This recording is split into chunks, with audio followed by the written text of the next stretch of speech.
Good afternoon guys, Spirit Medium Neil Cook here, the Psychic Chef. I've just bought myself the new George Foreman. I'm saying it's new, it's probably older than I actually think, but it's the George Foreman Smokeless Barbecue Grill for indoor and outdoor use. It says it's smokeless, but I do believe it's due to the content of the fat. So the fattier the food grilled on it, then obviously you're going to get more smoke. So as shown on the box, it's a griddle barbecue for indoor and outdoor, versatile, suitable for cooking meat, fish, vegetables and even sandwiches and paninis. It removes 42% of the fat, like I said, and it consists of 3 parts. You've got the hot plate griddle, the drip tray and the base. It's connected by, this one is connected by a 240 power supply, and it's got a thermostat control on the power supply there, which allows you, I guess, to turn the temperature up and down from low, medium to high. So we're going to unbox it. Like I said, it is an outdoor, indoor barbecue, and today it's raining, so I'm in my conservatory, and you can hear the rain there. So let's get this unboxed and see how it looks.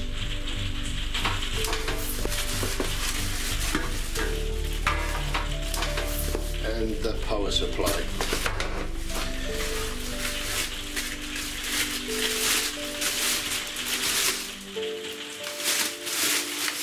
So there's the hot plate, the griddle. I'll put it up there. The drip tray, which allows all the fats, if any, to collect on there. That up on there. And the main part of the unit, which is the base. And it's actually plastic. I actually thought it was either metal or aluminium. It's got a little strip on there. So I guess that's how it goes. So here's the drip tray. This is where any liquids or fats will fall into, and that just sits snugly on there, and it's nice and snug. And I was curious where the element was, and if you can see in here, it's actually buried into the frame. I know I've got another griddle which, as it drips through, it drips onto this element here, and then that starts to smoke. But if you look at this one, it's actually angled, so any drip would drip away from this heated element, which is a good feature. Power supply into there, and that just sits on there like that. Does it clip? Let's have a look.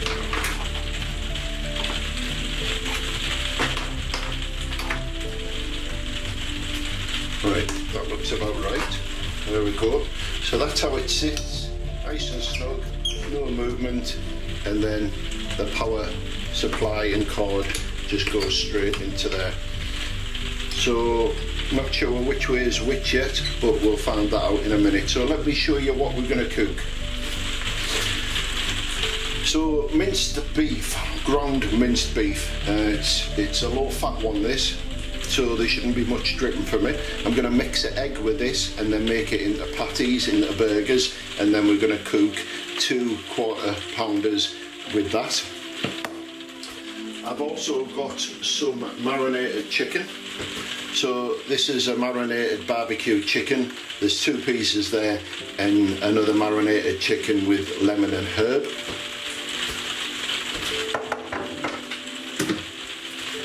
And then I'm also going to cook pork loin chops, and I think these are Cumbrian sausages, which is a location where we are not too far from. Cumberland sausages they're on at.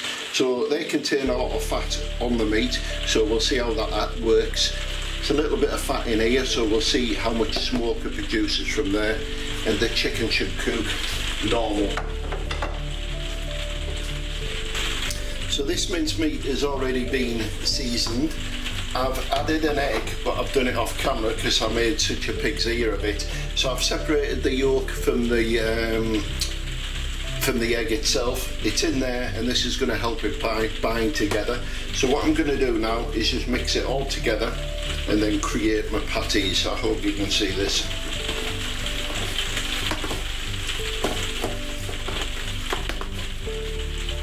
Now what you can do is grate a chilli into this to give it some heat. You can also add onion.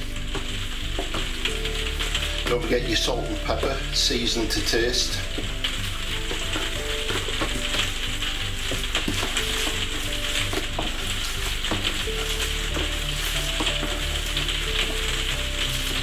And what we want is a burger just a little smaller than a tennis ball. So something about that size, if that's clear enough. Yeah, we just pop it on a clean plate.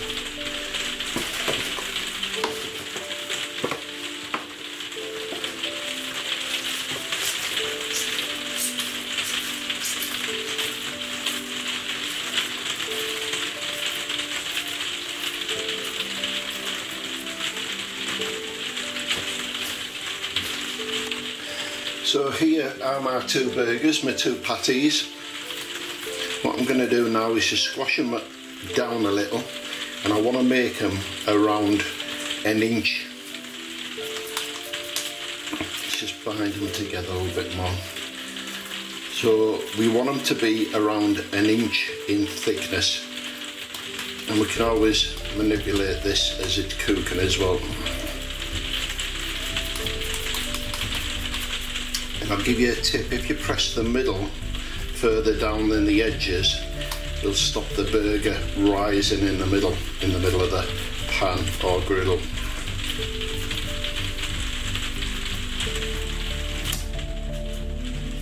There's one.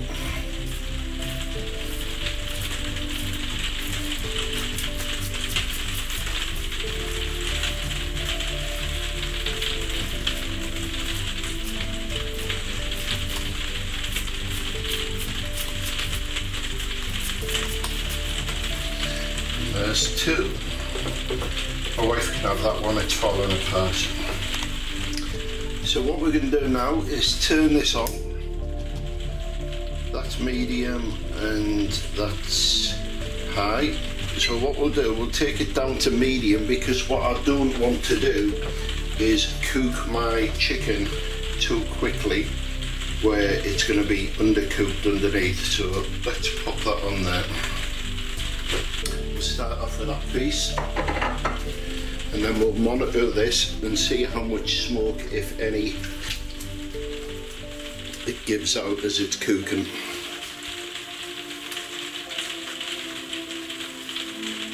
I will say this has previously been frozen, so there's a good chance it's still frozen in the core of the chicken. So we'll see anyway. I know it's got some pepper and chilli on top. See if you can see that better.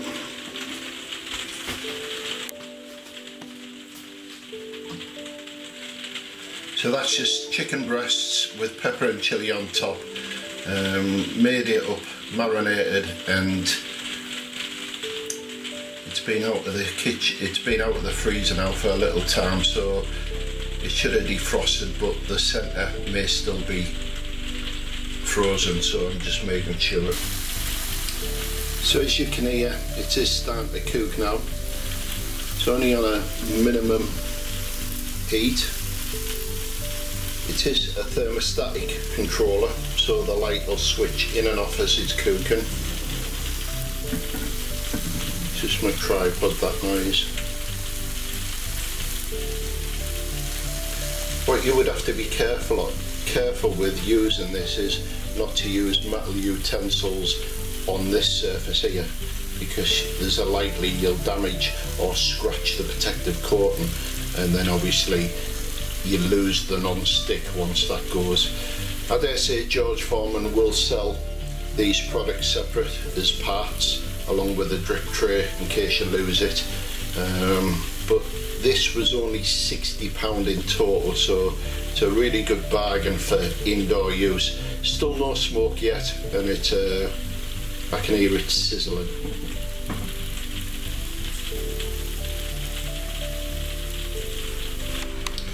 So what I'm going to do is just look underneath and see how this is cooking, if I can do that. Let's turn it over. Right. Does need a lot more on that side, but as you can probably see,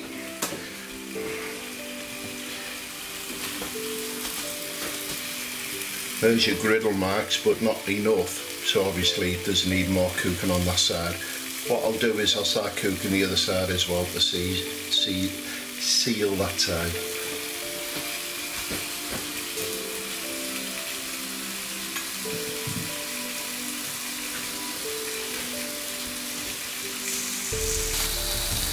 So the rain stopped, so we've got no ambient noise from the rain now.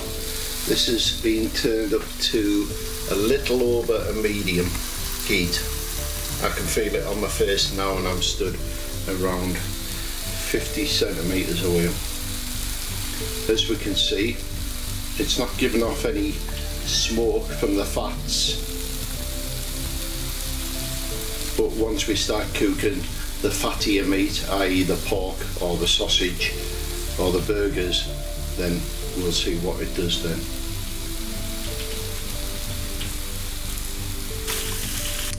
So as you can see, the chicken's coming on nicely now. I'll just zoom in. Very little steam, if any, is coming off, and you just occasionally see a little bit of vapour coming away from the water. I've also put some tomatoes on as well to cook along with the rest of the grill. So what I'm going to do now is put the burgers on, the patties. That's in there, black pepper and salt in them. So let's pop them on the go as well, and we'll see how much fat comes away from these ones.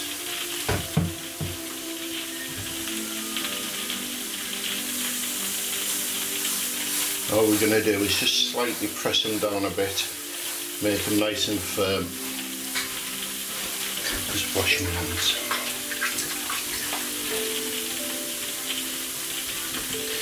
So we're a little over medium, so all I'm going to do now is just turn it up to midway, so medium to high.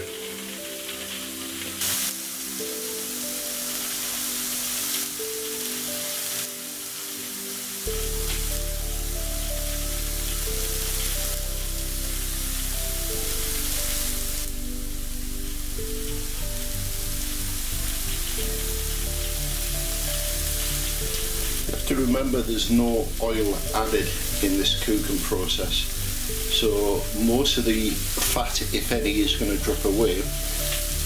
We're not adding oil or butter, so it's probably as healthy as you could possibly get. I'm very curious what's happening underneath this griddle section here, so when we finish we'll actually see how much fat or juices have dripped away from the cooking area.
As you can see, there's a lot of vapour coming off this, but it's not smoke.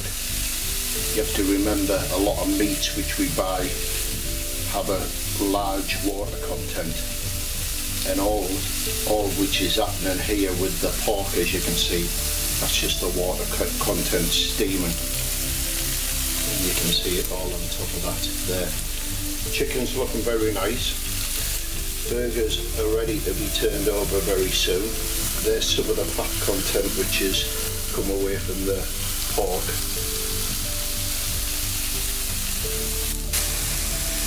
So here's the meat turned over now. As you can see, they've got the griddle lines on.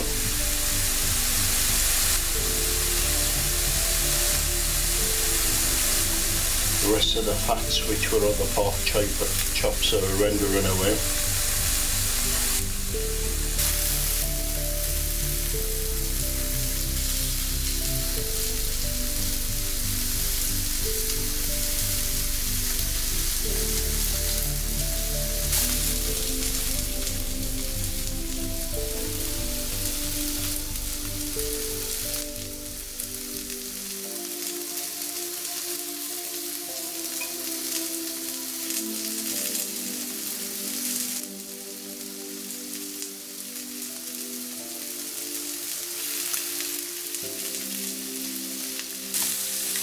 So we're almost done. The spicy barbecue chicken is just being turned over. The bacon is to go onto the patties. We've got some grilled tomato as garnish, and then the pork and the chicken, which is just cooling down and resting.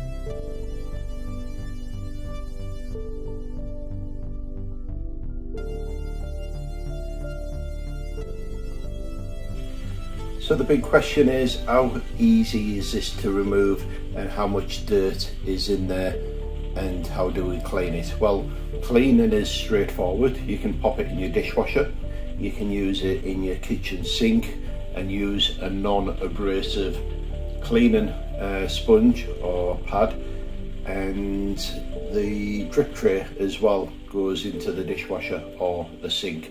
So inside, let's see if I can do this one-handed without the finger in the way. So that lifts off, that unclips from there, and after seeing everything I've cooked, that's what's left in there. Not much. So most of the meats weren't fatty anyway, they were more watery, which is something the industry does, pump our food full of water so it weighs more. Chicken shouldn't have had much content in it.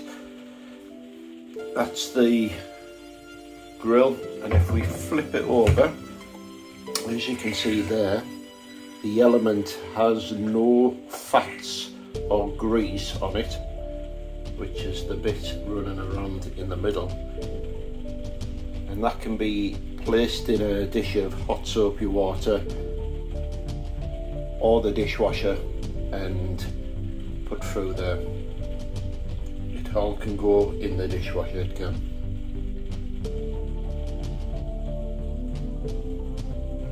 Right, hope you enjoyed this video. Time to start washing up, unless you want to come and help me.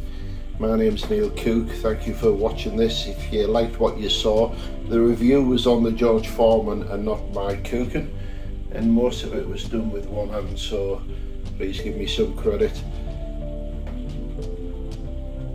So please like and subscribe if you liked what you saw. Thank you.